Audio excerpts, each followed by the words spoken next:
batil innal batila kana. Nah kemudian ini yang makalah yang saya siapkan begini. Sekarang Indonesia itu dikepung oleh paham-paham keras. Sebetulnya untuk menghadapi paham-paham keras itu yang paling hebat tentu ilmu. Dalam banyak cerita, banyak saksinya juga. Pernah, ini masyhur sekali cerita ini.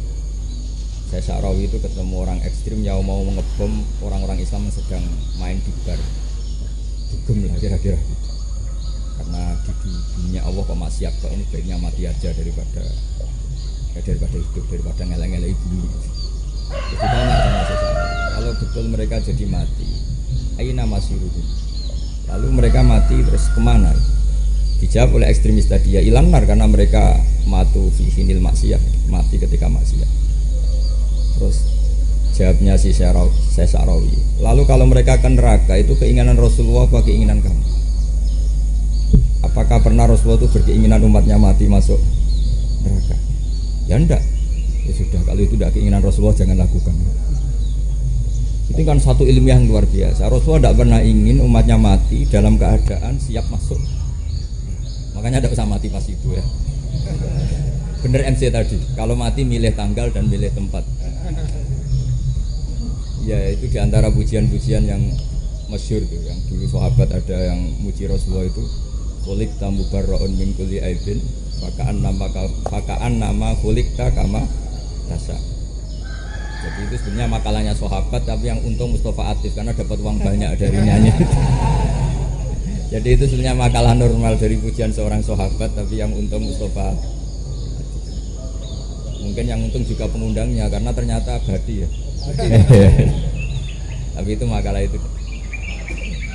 Nah cerita Imam Syarawi tadi, Syarawi Syarawi Mutawali Syarawi ya. Mufassir itu. Saya punya kitabnya itu 27 jilid. Saya sebagai peneliti itu ya ndak tastek amat karena saya butuh adit ya, butuh penguat itu. Dan penguat itu pula yang saya bawa ke sini.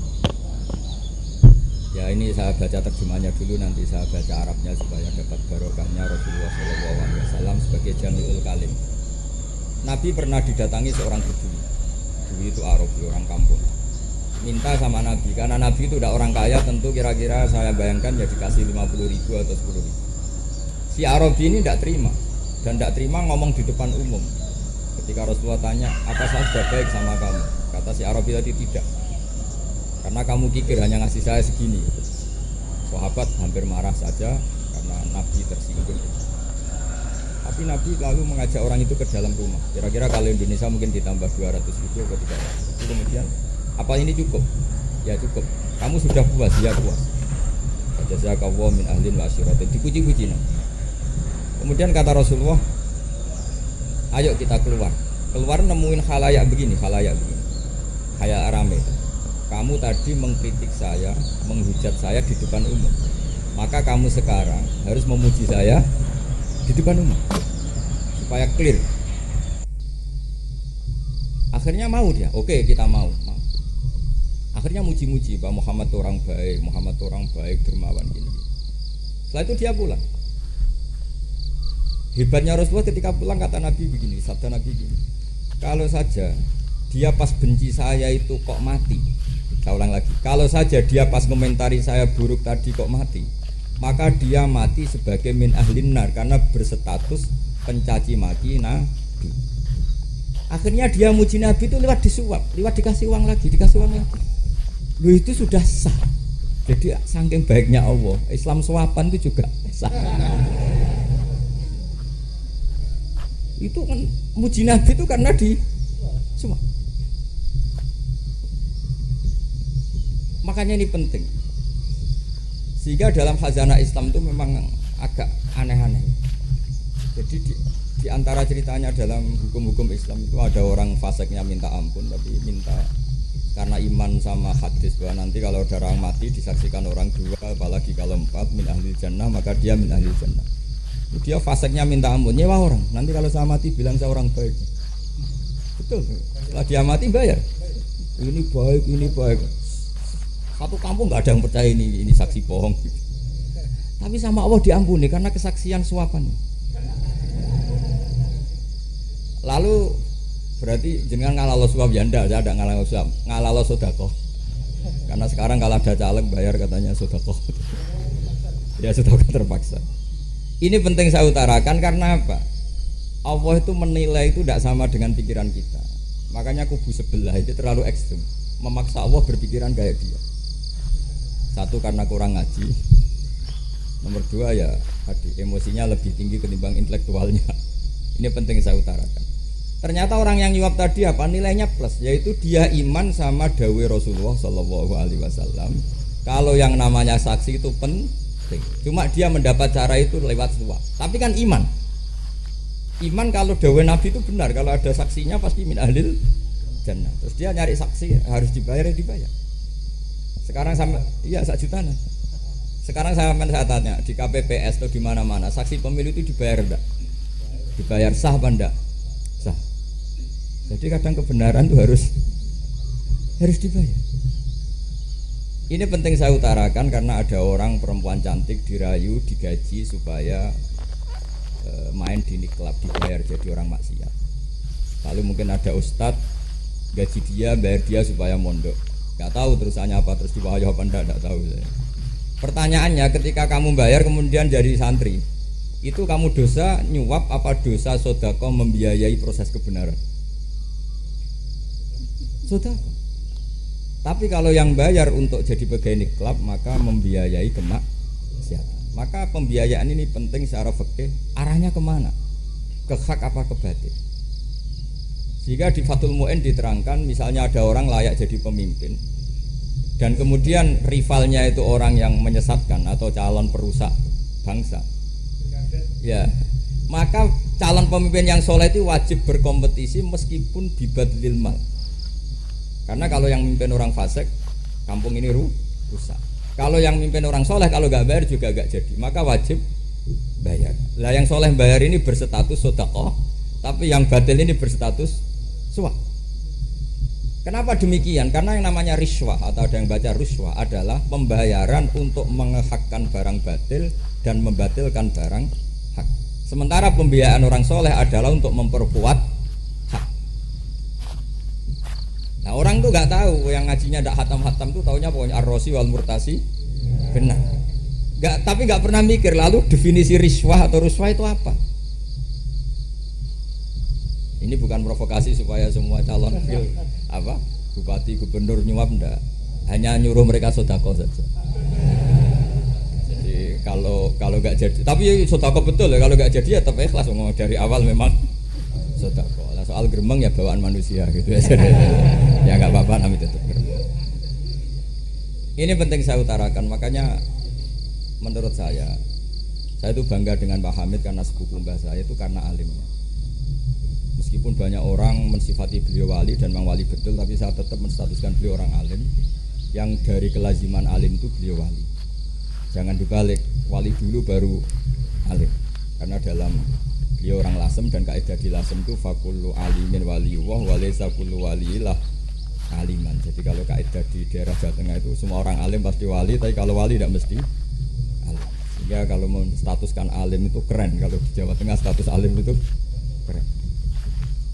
Dan soal keramat yang kaitannya dengan Mbah Mun itu masyhur itu dulu ketika Mbah Hamid santai-santai sama Pak Detaipur sama keluarga. Beliau mau istirahat, kemudian yang datang Kiai Memun, Mbah Mun zaman itu masih dipanggil Gus. Sopo pur, ada Pak Taifur di situ. Kata Pak Detaipur, saya kalau manggil Pak D itu Gus Mun. Dan itu Mbah Hamid ngendikan rojulun alimun waliyullah. Itu orang lelaki yang alim yang waliyullah. Jadi beliau muji Mbah Mun juga alimun dulu, rojulun alimun waliyullah. Ini penting saya utarakan karena kesanatan keilmuan beliau jelas dari beberapa keluarga di Lasem. Karena di daerah Fakhriyah itu yang tempat lahirnya Pak Hamid juga lahirnya mbah saya. Itu mbah-mbahnya sudah orang alim, termasuk Kiai Sidik Jember itu juga lahirnya di kawasan pondoknya Pak Hamid. Kemudian Kiai Sidik punya anak yang namanya Ahmad Sidik yang jadi apa? Rois Am yang sekarang ada Gus Firjon macam-macam itu semuanya juga keluarga Lasem. Nah saya cerita keluarga ini penting bukan karena tafakhur atau tabai, bukan, karena Allah itu membuat satu tradisi besar memang lewat dzurriyyah. Sehingga Allah ngendikan misalnya ulaikal ladzina an'ama Allahu 'alaihim minan nabiyyin min dzurriyyati Adam wa mimman hamalna anhu wa min dzurriyyati Ibrahim wa Israila wa mimman hadaina wastabaina. Karena tanpa dzurriyyah itu enggak ada tradisi, enggak ada kultur. Misalnya saya menjadi hafal Quran dulu, bapak saya itu tiap zaman Pak Hamid masih sugeng, yang semaan di sini itu pasti bapak saya, namanya Kiai Haji Nur Salim. Kadang diajak baca Quran di kamarnya Kiai Hamid. Karena kalau bapak saya itu mantu ponaan sama Pak Hamid. Itu dulu bapak saya memotivasi saya supaya hafal Quran itu gini, hak kowe kudu hafal Quran. Nak kowe hafal Quran, iku kepaten obor. Kok anak merapal luwe duwe alasan. Jadi kalau ada Gus tidak alim itu mesti salah bapaknya. Karena kalau bapaknya bisa baca Wahab, anaknya mau baca primbon tuh malu.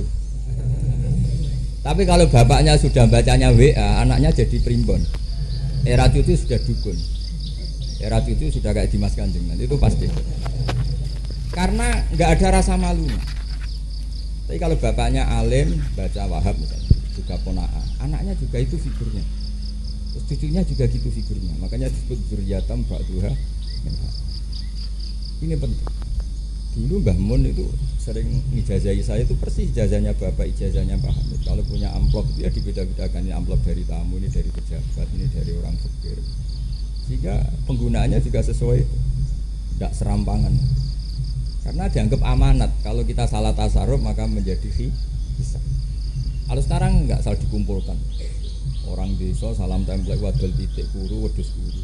Ambek guse tuku-tuku HP seri terbaru itu kan kasihan ya. Padahal sing salam template itu ibunya kerja di Malaysia. Mungkin gelantungan ngecat tembok di Malaysia. Hasil salam template di Gus tuku HP terbaru itu kan enggak imbang. Nah, tuku tasbih kan sumbut. Ini bukan nyindir tapi ngamuk. Jadi ini penting karena semuanya itu ada hisabnya. Walatus alunna yauma idzin anina. Karena tradisi ini harus kita teruskan ala qadri istiqomah. Karena itu nanti yang mengawal ilmu. Kemudian termasuk tradisi mengakui santri goblok. Ini penting. Itu enggak ada santri sebarokah santri goblok. Makanya dulu Mbah Mun, Mbah Hamid, Kiai alim itu kalau sama santri goblok ya tidak benci. Enggak kayak sekarang semua orang bikin sekolah unggulan. Sekolah unggulan itu kritik saya hanya memproduksi orang-orang yang nantinya mendapat. Kalau kamu punya santri hafal Quran, nanti hadiahnya umroh. Langlanya umroh, santri pinter hadiahnya beasiswa. Tapi hubungannya sama negara itu mendapat. Sementara santri yang goblok hidup di pedalaman Kalimantan karena di sana belum ada masjid, bikin masjid. Sebagian hartanya dipakai masjid, sebagian hartanya dipakai bangun masjid. Ini yang goblok pendiri masjid, yang pinter pengajian di masjid dibisarahi uang kas masjid. Artinya gini, ya kalau halalnya halal, tapi kita mbok yo roh hikmahnya orang-orang goblok. Supaya kita tetap ngaji, Rabbana ma khalaqta hadza batila. Semua ini ada gunanya. Subhanaka ma khalaqta. Jadi semuanya ada gunanya. Maka bagi santri-santri yang goblok, tolong nanti saya di-Fatihai karena saya ini pembela Anda. Lo yang ngomong biar saya karena saya terkenal santri pinter. Kalau yang ngomong sampean goblok kan nggak ada yang percaya. Oh, padune padha gobloke kan gitu. Yang ngomong harus saya. Saya itu niru Rasulullah Shallallahu Alaihi Wasallam. Nabi itu kalau ada santri serabakat pinter itu diwaris sak surat wis nang mulai pinter. Banyak itu. Baligu ani walau ayah, ada sahabat ngaji hanya diajari idza zulzilatil ardu, sudah kamu pulang, sudah pinter. Karena betul. Sekarang coba diangan-angan, ada santri alim alama, mungkin bakasnya furu'iyah, gimana hukumnya Jumatan jumlahnya itu 40 kurang atau 40 pas imam. Kemudian ada yang batal satu, hukumnya gimana? Dia mikir furu'iyah. Sementara yang goblok, dia di desa tertinggal gak ada masjid. Piye caranya dia masjid? Ini bikin aslul ibadah, yang sini sudah khilaf tentang yang enggak penting. Jadi orang goblok itu kadang lebih keren. Akhirnya apa? Duriannya yang goblok nanti jadi orang alim alama ngekholi wong goblok karena pendirinya biasanya orang pati pinter. Itulah Allah Subhanahu wa taala. Ada bikin sesuatu itu sia-sia. Nah, saya ini korban ilmu itu. Akhirnya santri saya banyak yang enggak jelas. Ya, tapi ya saya terima saja. Saya santri itu macam-macam. Ada yang profesor, ada yang doktor, ada yang goblok, ada yang baru tobat kemarin. Ada yang Cina lagi seneng ahli sunnah wal jamaah macam-macam. Semuanya ngaji sama saya. Karena saya tetap berkeyakinan Rabbana ma khalaqta hadza